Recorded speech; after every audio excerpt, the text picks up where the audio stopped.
அன்பார்ந்த தோழர்களே, என் உயிரின் உயிரான விடுதலை சிறுத்தைகளே,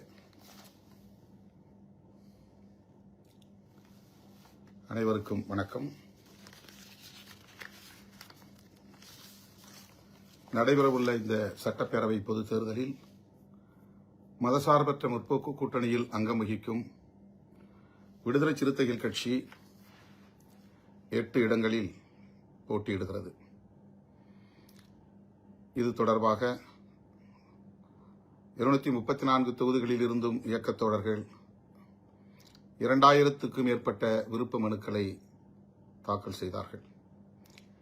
குறிப்பாக இந்த 8 தொகுதிகளில் காட்டுமன்னார் கோவிலில் 80 விருப்ப மனுக்களும், கள்ளக்குறிச்சியில் 84 விருப்ப மனுக்களும், செய்யூரில் 39 விருப்ப மனுக்களும், அரக்கோணத்தில் 47 விருப்ப மனுக்களும், திண்டிவனத்தில் 54 விருப்ப மனுக்களும், பன்ருட்டியில் 25 விருப்ப மனுக்களும், பெரியகுளத்தில் 33, திருப்போரூரில் 19 விருப்ப மனுக்கள் என்று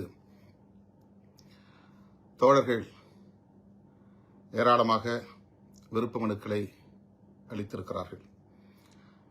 80 பேரில் காட்டுமன்னார்குடியில் ஒருவரைத்தான் தேர்வு செய்ய முடியும் என்பது உங்களுக்கு தெரியும். அதுபோல 84ல் 1, 39ல் 1, 47ல் 1, 54ல் 1, 25ல் 1, பெரியகுளம் 33ல் 1, திருப்போரூரில் 19ல் 1 என்று தேர்வு செய்து அறிவிக்கிற நிலையில் எஞ்சிய தோழர்கள், விருப்ப மனுக்களை தாக்கல் செய்த தோழர்கள் தங்களுக்கு அந்த வாய்ப்பு கிடைக்கவில்லை என்கிற அதிர்ச்சிக்கு ஆளாக நேரும். அரசு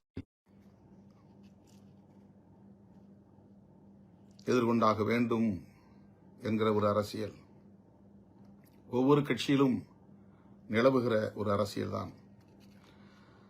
ஆகவே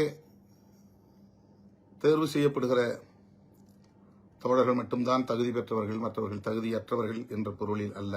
ஆனால் ஒருவரைத்தான் தேர்வு செய்ய முடியும் என்கிற நிலையில் இந்த வாய்ப்பு கிட்டாத தோழர்களுக்கு என்னுடைய ஆறுதலை முதலில் தெரிவித்துக் கொள்கிறேன்.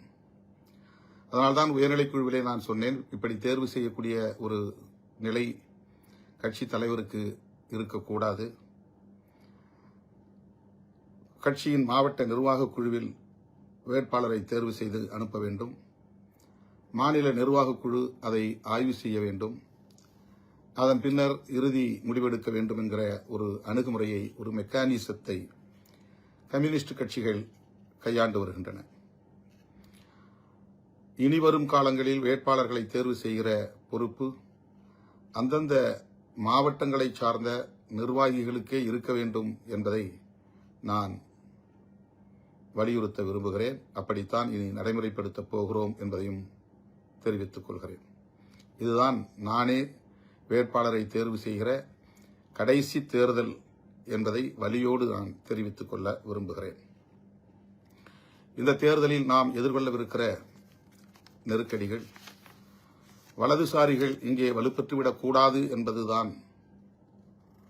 பல நெருக்கடிகள் இருந்தாலும் வலதுசாரிகள், மதவாத சக்திகள் வலுப்பெற்றுவிடக் கூடாது என்கிற அடிப்படையில் தான் திராவிட முன்னேற்றக் கழகத்தோடு நாம் கைகோர்த்து களத்தில் நிற்கிறோம். பல்வேறு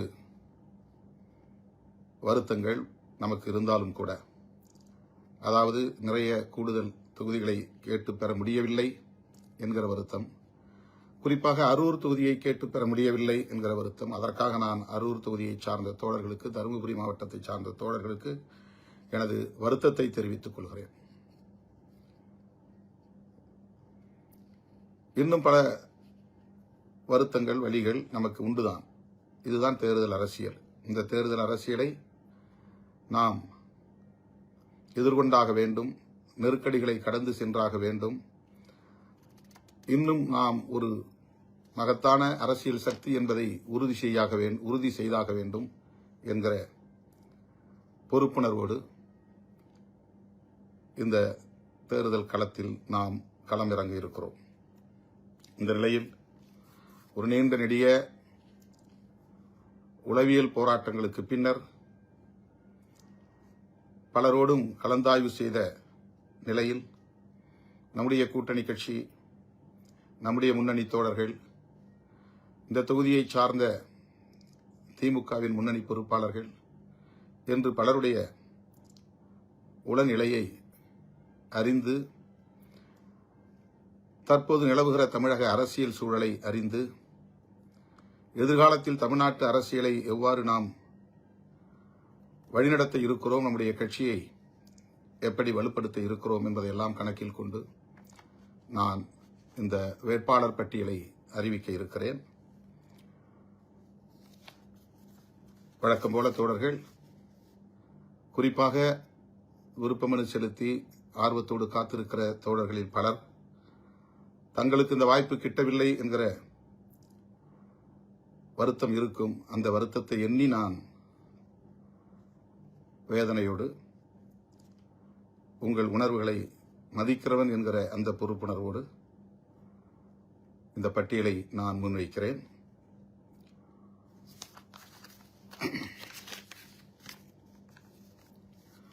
திண்டிவனம் தொகுதியில் கட்சியின் துணை பொதுச் செயலாளர் வன்னியரசு போட்டியிடுகிறார். பெரியகுளம் தொகுதியில் கட்சியின் துணை பொதுச் செயலாளர் மூத்த தோழர் சக்திவேல் என்கிற ஆற்றல் அரசு போட்டியிடுகிறார். அரக்கோணம் தொகுதியில் கட்சியின் துணை பொதுச் செயலாளர் வழக்குரைஞர் எழில் கரோலின், பன்ருட்டி தொகுதியில் இஸ்லாமிய ஜனநாயக பேரவையின் மாநில செயலாளர் அப்துல் ரஹ்மான் போட்டியிடுகிறார். திருப்போரூர் தொகுதியில் கட்சியின் அமைப்பு செயலாளர் பன்னீர்தாஸ் போட்டியிடுகிறார். கள்ளக்குறிச்சி தொகுதியில் முனைவர் வழக்குரைஞர் கு மாலதி போட்டியிடுகிறார். செய்யூர் தொகுதியில் கட்சியின் பொதுச் செயலாளர் தோழர் சிந்தனை செல்வன் போட்டியிடுகிறார். காட்டுமன்னார் கோயில் தொகுதியில் கட்சியின் தலைவர் என்கிற முறையில் நான் போட்டியிடுகிறேன். தமிழக அரசியலில், மாநில அரசியலில் நாம் கவனம் செலுத்த வேண்டியிருக்கிறது.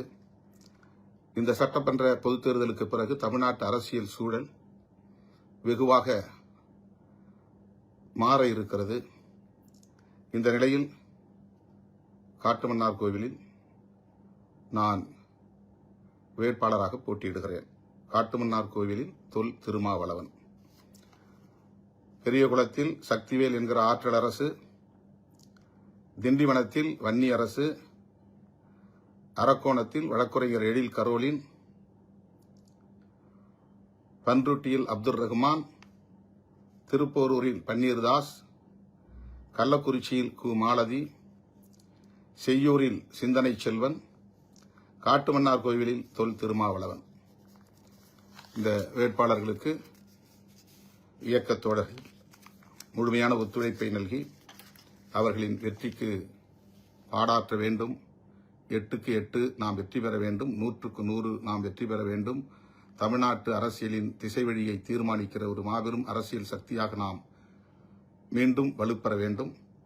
கடந்த முறை வென்ற தோழர்களில் 3 குறிப்பாக தம்பி SS பாலாஜி, தம்பி ஆலூர் ஷானவாஸ், நம்முடைய பனையூர் பாபு ஆகிய 3 இந்த முறை வாய்ப்பளிக்க இயலவில்லை என்பதை வருத்தத்தோடு தெரிவித்துக் கொள்கிறேன். இந்த வேட்பாளர்களின் வெற்றிக்கு இயக்கத் தோழர்கள் முழுமையாக ஒத்துழைப்பு நல்க வேண்டும். வாய்ப்பு கிட்டாதவர்கள் பொறுத்திருள வேண்டும் என்று கேட்டுக்கொள்கிறேன்.